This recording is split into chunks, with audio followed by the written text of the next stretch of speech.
Voy a leer la palabra de nuestro Dios en el nombre del Padre y del Hijo y la dulce comunión con su precioso y dulcísimo Espíritu Santo en el libro de Lucas, capítulo 25 al 29, que dice así. Y he aquí un intérprete de la ley se levantó y dijo para probarle: Maestro, ¿haciendo qué cosa heredaré la vida eterna? Y le dijo: ¿qué está escrito en la ley? ¿Cómo lees? Aquel respondiendo dijo: amarás al Señor tu Dios con todo tu corazón y con toda tu alma y con todas tus fuerzas y con toda tu mente, y a tu prójimo como a ti mismo. Y le dijo: bien has respondido, haz esto y vivirás. Pero él, queriendo justificarse a sí mismo, dijo a Jesús: ¿y quién es mi prójimo? El mensaje de esta mañana es: haciendo qué cosa heredaré la vida eterna. Desde que está instituido en esta tierra los tres factores que han sido partícipes del desarrollo en la vida de las naciones, la política, la economía y la religión, encontramos que aparecen estos seres, estos personajes, intérpretes de la ley, los escribas, los fariseos, los celotes, en fin, oposición política, oposición religiosa y oposición económica contra el Señor Jesucristo. El intérprete de la ley, un experto en las enseñanzas de la ley de Moisés, probablemente no fue sincero en su pregunta. Él estaba tratando de atrapar al Salvador, ponerle en un apuro. Quizá pensaba que el Señor iba a repudiar la ley. Para él, para el intérprete de la ley, Jesús era únicamente un maestro y la vida eterna era algo que podría ganarse o merecerse. Por eso fue la pregunta: ¿haciendo qué cosa heredaré la vida eterna? El Señor Jesucristo tuvo todo lo anterior que le dijo este intérprete en consideración para poderle responder. Si el intérprete de la ley hubiera sido humilde y hubiese mostrado un corazón arrepentido, el Salvador de la humanidad le habría respondido de manera más directa. Bajo aquellas circunstancias, Jesús dirigió su atención a la ley. Preguntó: ¿qué demandaba la ley? Demandaba que el hombre ame al Señor, que lo ame con todo su corazón, con toda su alma, con todas sus fuerzas y toda su mente, y a su prójimo como a sí mismo. Jesús le dijo que si el intérprete de la ley hacía esto, él iba a vivir. Un principio, a lo mejor puede aparecer que el Señor estaba enseñando la salvación por la observancia de la ley, pero no es este el caso. Dios nunca tuvo la intención de que nadie fuese a salvarse jamás guardando la ley. Pero Dios, en su infinita y eterna misericordia, expresó que los 10 mandamientos fueron dados a un pueblo que era ya pecador. El pueblo de Israel, el Señor lo dice por el profeta Isaías: un pueblo de dura cerviz, un pueblo que en un tiempo estaba con Dios y otro tiempo se rebelaba, se mezclaba, se confundía con la impiedad, con la iniquidad, y eso le causaba al Señor un profundo dolor en su santo corazón. El propósito de la ley no era salvar del pecado, sino producir el conocimiento del pecado. Tal es así que el Señor da los mandamientos y las leyes a Moisés para que Moisés le entregue al pueblo y le diga, mira, si tú haces esto, te vas a morir, te van a matar, te van a colgar, te van a apedrear. Y ni aún así el pueblo desobedecía y entregaba holocaustos, los sacrificios de animales para justificarse. Y de ahí es donde nace esta situación de la confesión de los pecados que hace el hombre al hombre. Qué terrible esta situación. Cuando nosotros tenemos un Dios vivo, Él oye, Él es omnisciente, omnipresente, omnipotente. La función de la ley es mostrar al hombre cuán culpable y pecador es. Es imposible para el hombre pecador amar a Dios con todo su corazón, ni a su prójimo como a sí mismo. Es difícil que el hombre natural diga que ama a sus congéneres. Es difícil, lo amará de labio, pero su corazón está lleno de odio, de resentimiento, y allí no obra la bondad de Dios. Si pudiese hacer esto desde el nacimiento hasta la muerte, el hombre natural no necesitaría la salvación, no estaría perdido, pero incluso en este caso que estamos analizando, su recompensa sería solo una dilatada vida en la tierra, no una vida eterna en el cielo. Eso es lo que le estaba diciendo el Señor, para que tú heredes la vida eterna. Vida eterna. Los muertos no conocen la vida eterna. Los muertos serán resucitados, dice la palabra de Dios, y entonces seremos todos juzgados de acuerdo a nuestras obras, y según nuestro arrepentimiento verdadero seremos recompensados. La vida eterna es solo para los pecadores que reconocen su condición de perdición y que son salvos por la gracia de Dios. De este modo, la declaración de Jesús, haz esto y vivirás, era solo hipotética. Si su referencia a la ley hubiese tenido el efecto deseado sobre el intérprete de la ley, él habría tenido que decirle, si esto es lo que Dios demanda, entonces estoy perdido, sin remedio ni esperanza. Solo puedo recurrir a su amor y misericordia. Sálvame por tu gracia, Jesús.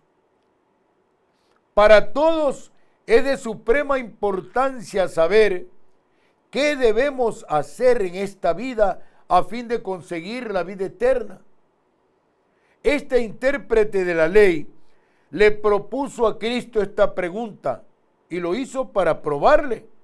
El escriba estaba tan desconcertado por lo que acaba de oír de los labios de Jesús cuando habla en los versos 21 y 22 y dice, en aquella misma hora Jesús se regocijó en el Espíritu y dijo, yo te alabo, oh Padre, Señor del cielo y de la tierra, porque escondiste estas cosas de los sabios y entendido y las has revelado a los niños. Sí, Padre, porque así te agradó. Todas las cosas me fueron entregadas por mi Padre, y nadie conoce quién es el Hijo sino el Padre, ni quién es el Padre sino el Hijo, y aquel a quien el Hijo lo quiera revelar. Qué precioso. La prueba del intérprete de la ley fue simulada, porque él se tenía por experto en la ley de Moisés, así como hay muchas personas que se creen muy eruditos en la palabra de Dios. Pero en cambio, cuando se habla del amor al prójimo, entonces ahí es donde comenzamos a renunciar.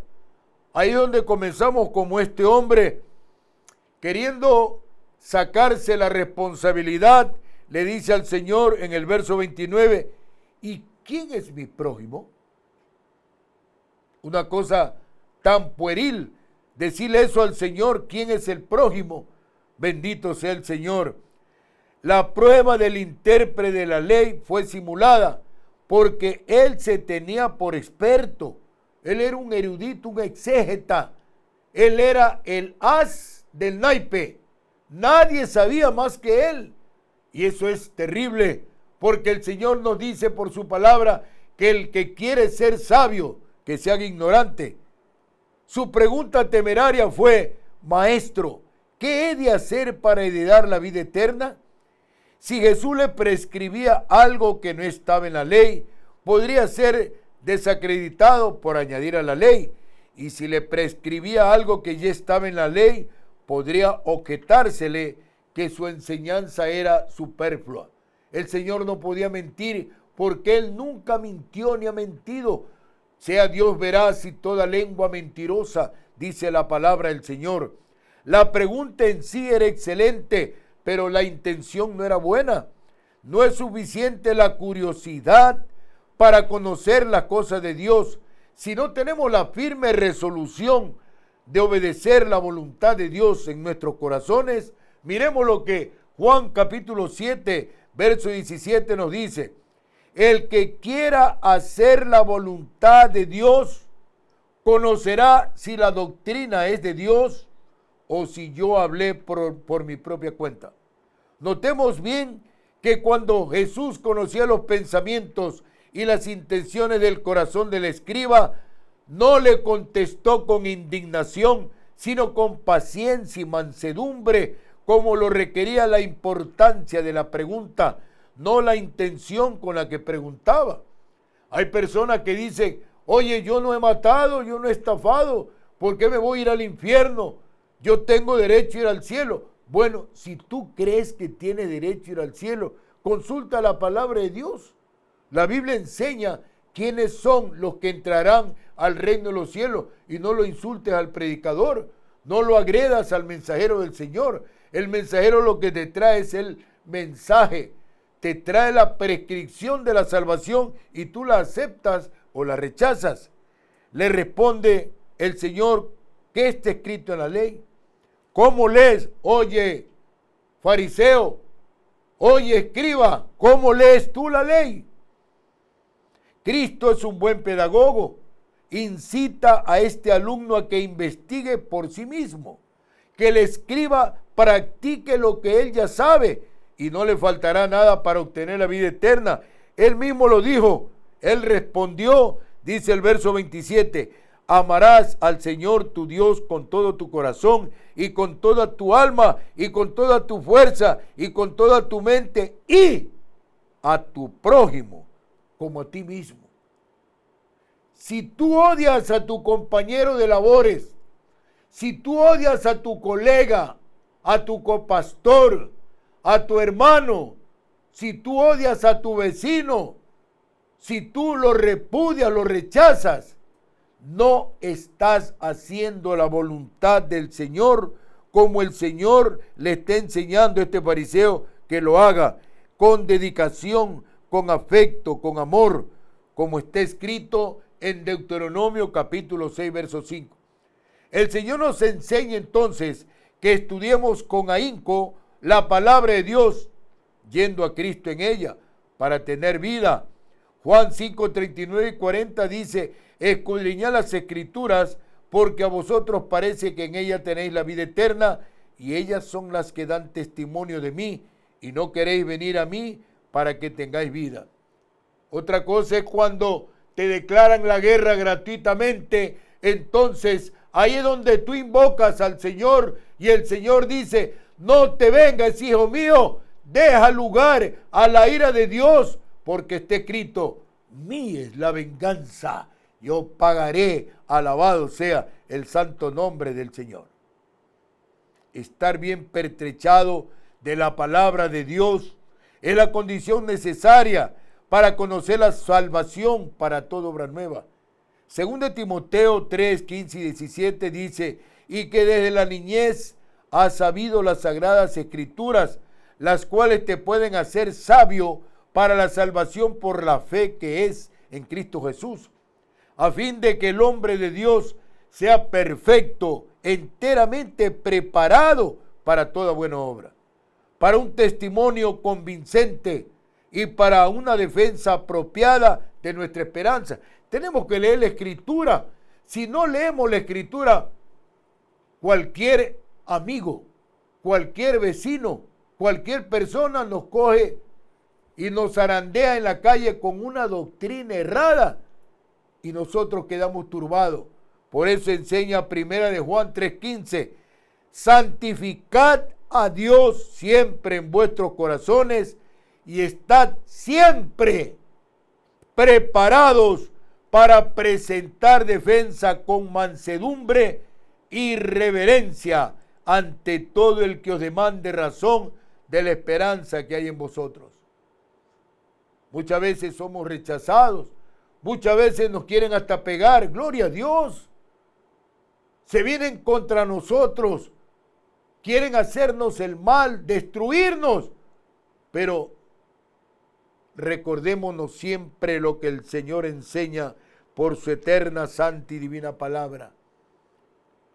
Reyes serán tus ayos y sus reinas sus nodrizas, y vendrán a ti humillados y lamerán el polvo de tus pies, y conocerás que yo soy Jehová, que los que esperan en mí no serán avergonzados. Créelo, hermano, créelo, amigo, y espera en el Señor. La venganza del Señor es la verdadera justicia, no la que tenemos aquí en nuestro medio, que es una justicia de, bueno, ya la gente lo ha dicho, y eso es como algo trillado, gastado y desgastado.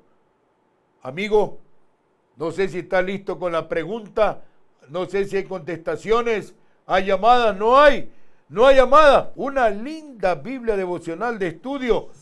¿Cuál fue el instrumento para que se elaboren constituciones y leyes de las naciones? ¿La ley de las 12 tablas o los 10 mandamientos? ¿Y por qué? Hay algunos amigos y hermanos abogados que escuchan el programa y saben que la ley de las 12 tablas nace del derecho romano y los 10 mandamientos nace de la Biblia. ¿Cuál fue el primero? ¿Los 10 mandamientos o la ley de las 12 tablas? ¿Quién le dio a quién las 613 leyes para que gobierne a Israel? Y de esas leyes salen toditas las leyes para todas las naciones. Por eso los legisladores son ladrones de conocimiento celestial. Bendito sea Jesús.